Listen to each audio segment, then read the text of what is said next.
Welcome to my audience. This is the Thursday Executive Brief. 5 minutes, 1 leadership challenge, 3 executive moves, 1 action for the week. No theory, no fluff, just execution. So let's get to it.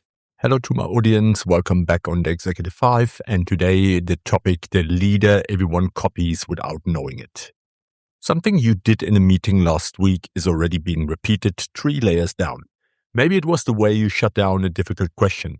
Maybe it was the way you interrupted someone before they had finished.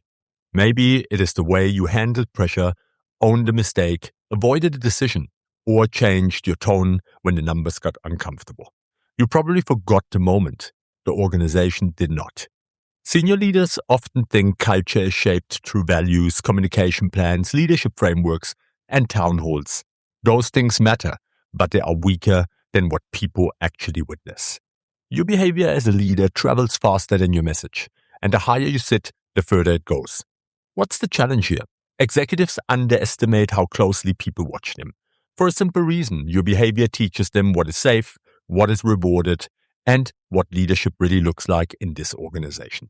If you dismiss challenge, managers below will start avoiding challenge. If you arrive unprepared and still dominate the room, others learn that authority matters more than discipline.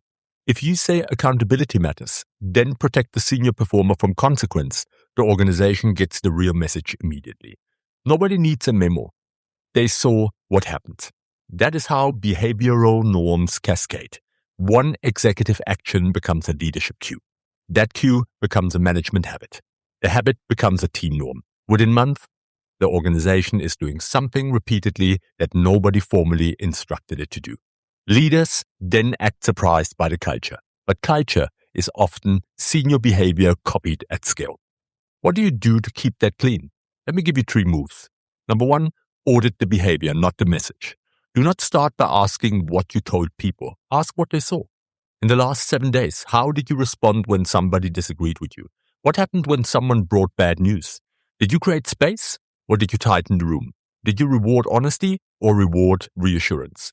These moments matter more than the speeches. Your team does not only hear your words, they study your reactions. Reactions reveal the real operating code. If you want to know what people are learning from you, look at your behavior when you were rushed, irritated, challenged, or under pressure. That is the version most likely to get copied. This is a big one. Move number 2, assume every exception becomes permission. Senior leaders often make exceptions and believe everyone understands the context. They do not. You allow one deadline to slip, you overlook one disrespectful outburst, you let one executive bypass a process, you tolerate one meeting when nobody is prepared. To you, it may be a one-off. To everyone watching, it becomes evidence. The lesson is not, this was exceptional. The lesson is, this is allowed when the person is important enough, busy enough, or close enough to power. That is how standards decay. The higher your position, the fewer private decisions you really make. Even when the room is small, the meaning travels. Move number 3, model the behavior you want repeated. You cannot control every interpretation, but you can become more deliberate about the signals you send. If you want truth, react well when it arrives. If you want ownership, admit your own misses without turning the moment into theater.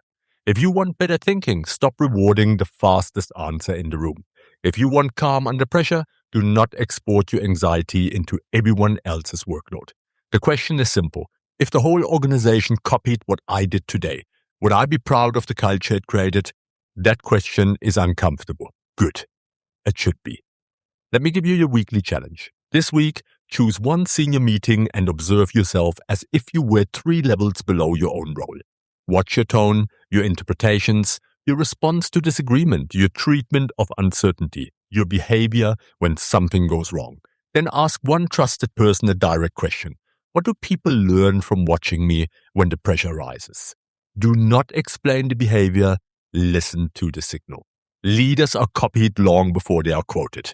People may forget the framework, the values slide, and the speech. They remember what power looked like when it was tested. The culture below you is watching. The only question is whether you are giving it something worth repeating. I hope that you had a good time, and I'll see you next week Thursday on the Executive 5. Take care. And that was it for today. Remember, precision beats intensity every time. Execute the move, run the challenge, and I'll see you next Thursday for the next executive brief.